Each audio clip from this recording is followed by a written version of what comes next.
মুসারে আল্লাহরে জিগাইবানি, আমি গরিব মানুষ, আমি ভালো কিছু কিনতে পারি না, ছেলে মেয়েকে ভালো কিছু খাওয়াইতে পারি না, ভাঙ্গা ঘর, এত গরিব, ভালো করে ঘর বানাইতে পারি না। আল্লাহরে জিগাইবানি কি করলে আমার উন্নতি হবে, ধনী হব, টাকা পয়সা হবে। আল্লাহরে জিগাইবানি। আল্লাহ মুসা নবী কই ঠিক আছে, আল্লাহরে জিগাইব তুমি কেমনে ধনী হইবা।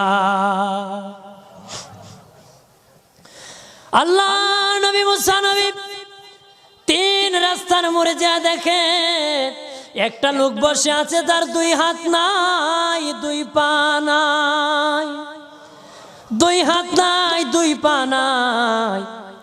ওই লোক ডাক দিয়া কয়, মুসা রে, জীবনে কোনোদিন নিজে হাঁটতে পারি নাই, নিজ হাতে খেতে পারি নাই, কেউ খাওয়াইলে খাই, নতুবা উপবাস থাকি, বৃষ্টি আসলে ভিজি, সেখানে আমি আবার